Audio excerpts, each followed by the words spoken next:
So Bronwyn is here. There we are. So Bronwyn le Gice has over 20 years working as an executive in the health technology sector.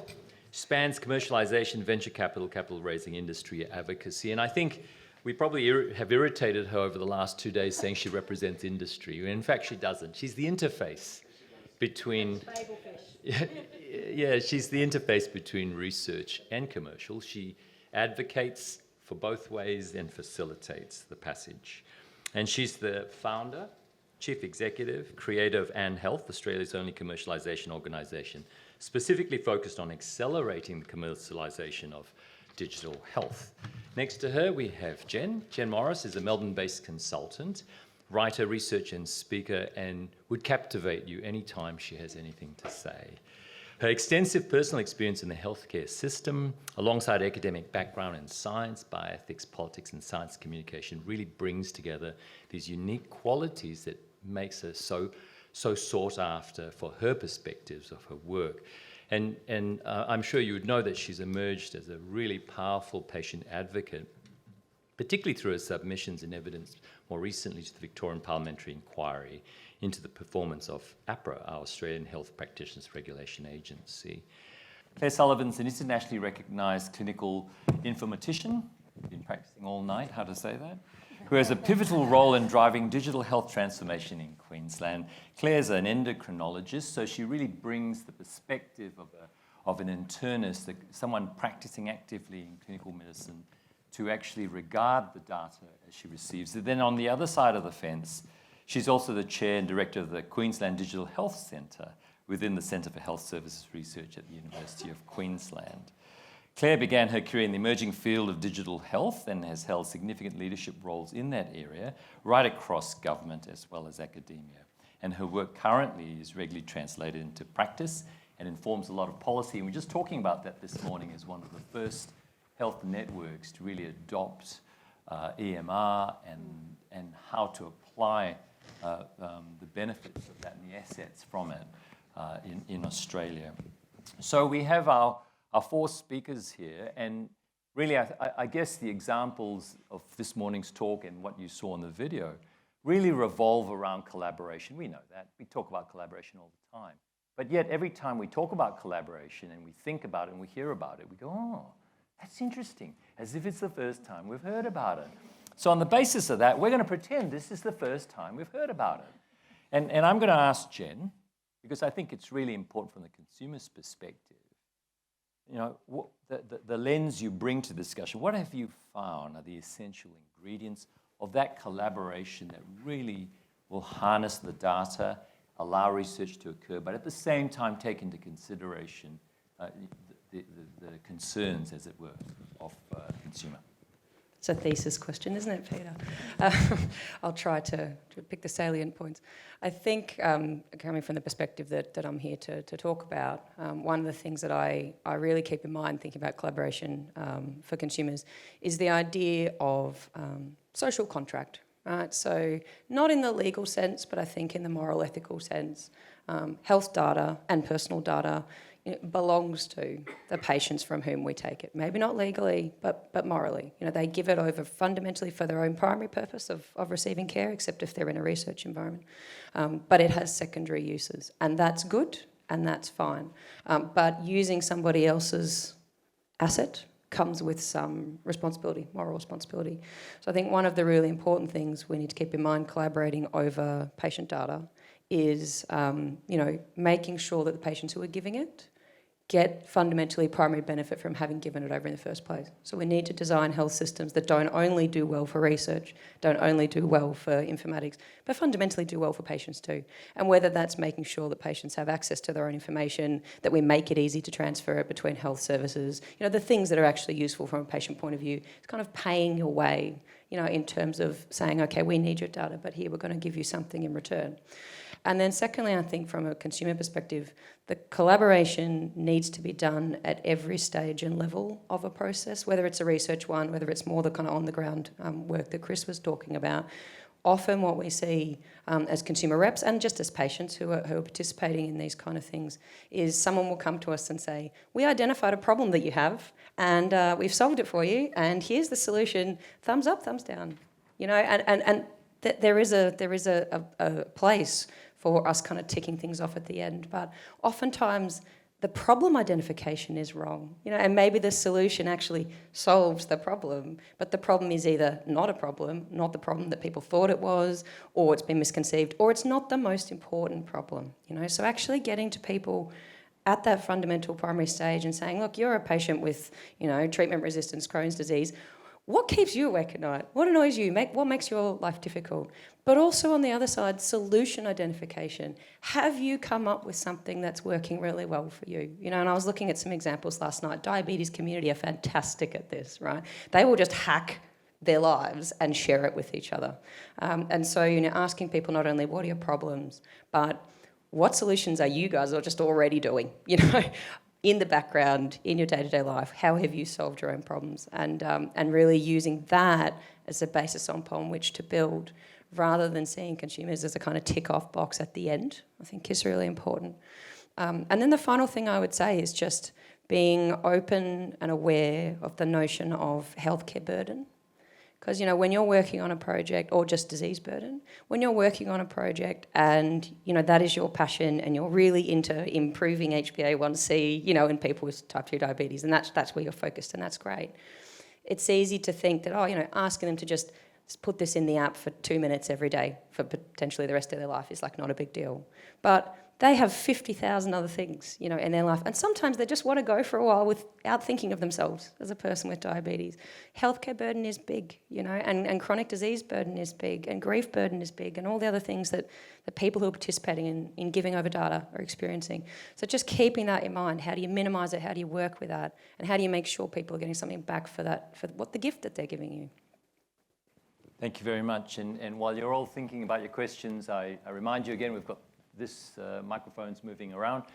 You know, as an academic surgeon, I find myself being somewhat schizophrenic. You know, on one side, I'm looking at my research colleagues and I'm saying, you know, you admire the problem really well. And you do all this work.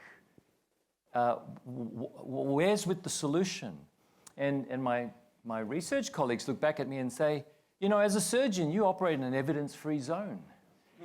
Every time you say, in my hands, or in my waters, this should work, it absolves you of any need for evidence because it just works. And so, Bronwyn, you're at the interface between taking the idea, upscaling it into something impactful. What are the tensions you've seen, the challenges that academic institutions have with crossing that line? How do we get those ideas out, and what tensions exist between those two paradigms? Hey, I'm not quite sure how to follow that intro. So I think I want to pick up on something Jen said, but at the end of the day, no collaboration works in the absence of trust. So in any of these pathways, commercialisation, research, development, investment, in the absence of trust, nothing will work. So I think when you start to see the tensions, one of the things that Ant Health kind of plays a role in is bringing people from various parts of the ecosystem together. But in terms of commercialisation, one of the difficulties in commercialising digital health, which is extremely different to drug development, spend a bit of time in that, and medical devices, old school, not software-enabled or software-driven medical devices, is that effectively in a drug development or a medical device sense, the purchaser, who's going to pay for it to make sure that it gets to millions of patients, is pretty well understood. If you're delivering or developing a new drug candidate, you're probably, in an Australian sense, unless it's a niche indication, you're going to license that to a global pharma to get the distribution that you need to impact millions of patients. Similarly, with a medical device, you'd be working some kind of JV or trade sale. The challenge with digital health is that you have to accommodate multiple end users, none of whom are likely going to be writing the check to buy the product. So You will have patients, you will have caregivers, you will have clinicians, you may have care teams, you may have nurses, you may have in-home aged care support. It could be any number of user sets who all need to be able to successfully interface with your technology, get what they need in their existing workflow without burden. But at the same time, someone has to pay for it, because at the end of the day, tech is a living thing. It has to be maintained. You know, Apple iOS updates happen with alarming regularity. And, you know, the tech has to remain current to the platforms on which it runs. And so then you go, but who's going to pay for it? And in Australia, at least, we are absent a reimbursement framework, a clear reimbursement framework for digital health, either on the clinician side, as in incentivising clinicians to review data generated by remote management, or in the German example is the reimbursement of the digital product itself as a clinical intervention. Two emerging schools of reimbursement thought. I think the combined version's the best. That's what we're lobbying for. But who's going to pay for it? So is it the hospital? Well, you know, in America, a large number of hospitals are community-based, don't have big budgets. In Australia, public health system is really up against it from a cost perspective. Simply saying, but I can save you thousands, isn't actually a sales pitch that will resonate with people who are under immense, what was the comment that was made this morning, not for bankruptcy or something. You know, they do operate on a kind of net zero endpoint financially. So just understanding the complexities of that, and then you have to work out how you're going to harness all of the various drivers to deliver a product that serves in many ways an enormous array of needs that are in some ways conflicting. So Claire's been in that position as one of the first the first state to introduce EMR and its use. Speaking about that exact problem, funding, where did the funding come from? Share with us the secret. I don't think I can share all of the secrets. Yeah, please don't, because we'll have to put a grant in. So I think that we are seeing an evolution in funding digital health, and I think it's actually going to happen rather quickly. So the first EMR in a university teaching hospital went into Princess Alexandra Hospital in Queensland in 2016. It was the culmination of hundreds of millions of dollars worth of work. And it was really pitched at that point as an efficiency tool. So it's going to make care quicker, it's going to make things faster, we'll see more volume. And I don't think that's transpired to entirely always be true. It does make some things quicker. But what we've done is understand and mature the value of an EMR in 4 ways. So initially, this will make it quicker for you, has now been superseded with this delivers on the quadruple aim of healthcare. So firstly, it does make some things more efficient. Secondarily, it provides a better experience for our consumers, and we have good evidence for that.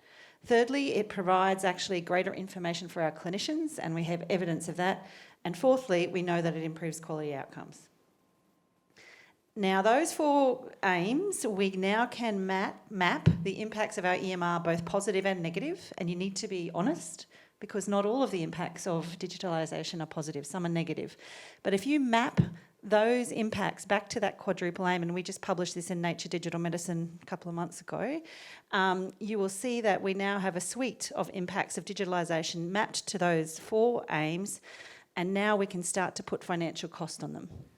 So I'm really referring to an economic analysis rather than a financial analysis. But you can look and cost out things such as consumer experience and put that in your business case. A year ago, we didn't really know how to do this, and our business cases were financial, looking for an ROI, and Bronwyn's right, that is important.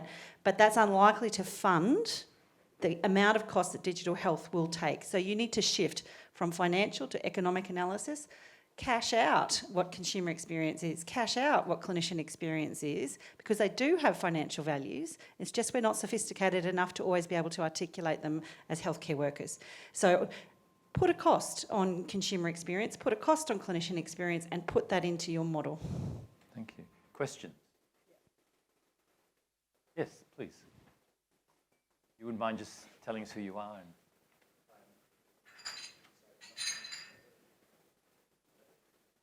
Is it on? That's okay. If you speak, I'll repeat it. guys talk today has made me feel somewhat medieval in terms of... I know the feeling. Yeah. So thinking back on terms of all of these collaborations and the things that are coming out of these, how do we, from the sort of ground level, start to build up both the experience within our teams, but also the partnerships we need to do a lot of this work?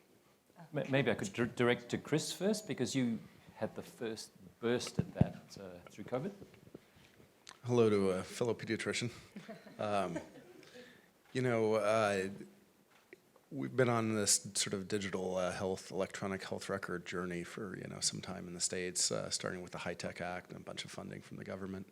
And none of what I described would have been possible without the infrastructure, right? There was data warehouses and electronic workflows and other things. I know a lot of the Parkville precinct has been doing that as well. But those are the hard investments that have to be in place, just like Claire described, the implementation of the EMR. I would imagine a lot of the virtual care that you've done during the pandemic would not have been possible without that infrastructure. And so I think Parkville Precinct and a bunch of the MAC hospitals are super well positioned to continue the journey because the infrastructure is in place. And you have to parallel process because there's a ton of optimization that you can do to make things better and work cleaner. At the same time, you want to use that as your platform to innovate. So one of the issues that we spoke about yesterday was fragmentation. Did you want to, from the Austin Hospital, do you want to just comment about that? Fragmentation? Yeah, or fragmentation of data and, before you ask your question. Yeah, sure. Sorry. My name's Graham Hart. I'm the CMIO at the Austin. I work with the centre and I've been an intensive care specialist for 40 odd years. So I think that one of the issues, and it sort of attests to the question I was going to ask as well, is around the culture that's required. So, you've each identified a very successful local solution. And it's largely been driven by individuals who've had a passion in a cultural location that was at least malleable if you push hard enough to create it. So what I guess I'm asking is, what were the key features of your success that, have they been published? Like, do we know at a systematic level, what are the key features for success in organisations such as yours that transcend culture, that transcend organisational or local? What are the key things that actually make it work? And is there any actual evidence to support the structures that we should all be striving for to overcome exactly what Claire is just alluding to, which is the fragmentation of effort that goes on in a system which hasn't recognised the key requirements, and they keep wandering around in the dark looking for them? Really good question. There's a lot of literature actually, and we've just been pulling this together to teach around healthcare leadership, because I agree with you, we have a gap in this country in terms of how to lead digital health transformation from an executive perspective. There's several characteristics that are required. The leader themselves needs to be a particular type of leader. And the type of leader who's usually successful in digital transformation is what we call a type B person. So a type B person is somebody who actually doesn't like the limelight. They're actually quite quiet and introverted and prefer to be at the back. These type of leaders don't actually seek publicity or recognition themselves and intend to enable others and enable the cause rather than their own careers. And these type of leaders are often highly intelligent and quite introverted actually. And these type of people allow others, which you need, to flourish.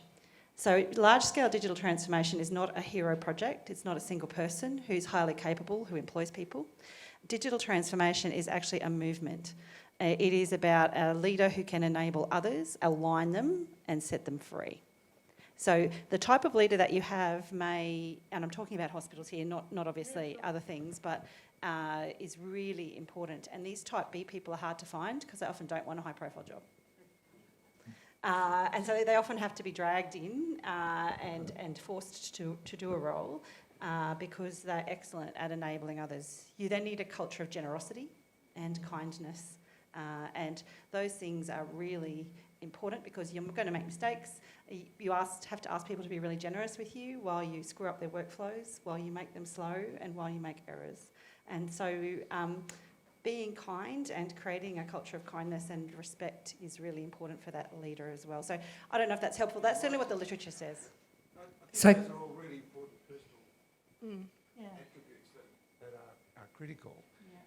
But if I go to my CEO and I say, okay, the evidence suggests from around the world that the top 50 hospitals who are generating all of the outcomes, which whatever they might be enumerated, what is the organisational structure that leads best to that? What is the leadership capacity that's required to actually do that? What are the FTE allocations that you need to put into place? Because I don't know that I, as a putative leader, would be able to enumerate those things in a way that they would understand that would make investment in organisational decisions. I defer to Chris here as well in the other panel, but the usual model from the literature suggests that bootstrapping is appropriate. And I think Chris did describe bootstrapping actually. So bootstrapping is where you don't actually know what you need. You have an idea generally and a budget, but you bootstrap. So, you decide that you're going to partner with the university and you're going to build a data warehouse and an advanced AI lab.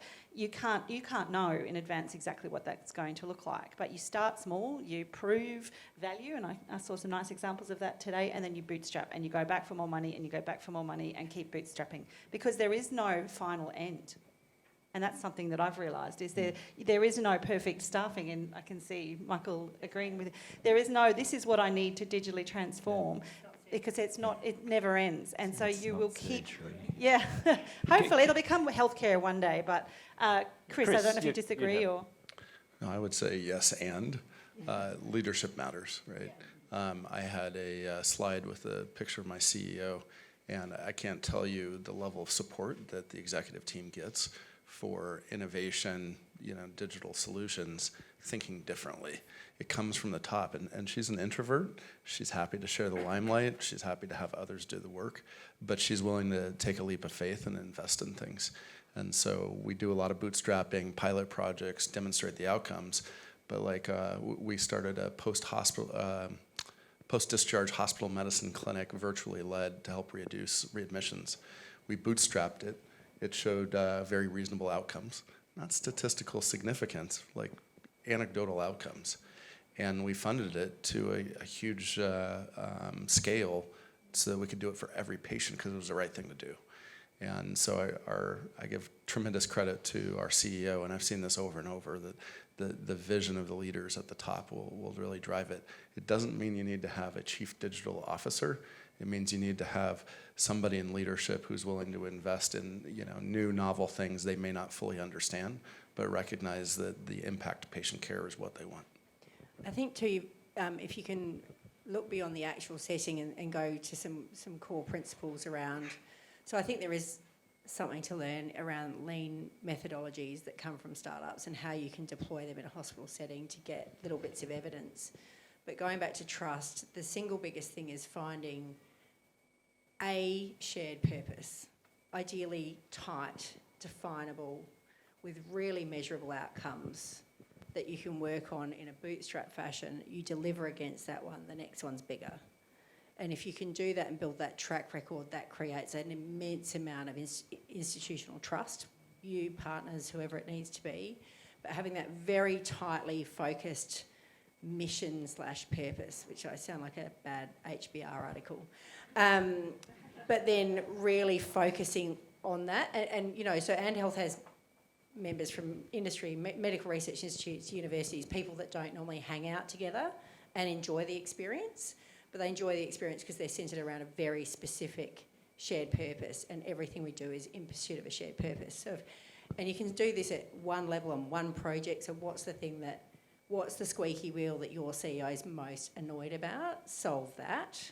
Oh, you're the solver of squeaky wheels, right? And then you start to build on that trust to create. So there's that shared purpose and the genuinely measurable outcomes. Even if they're not statistically significant, try and quantify impact.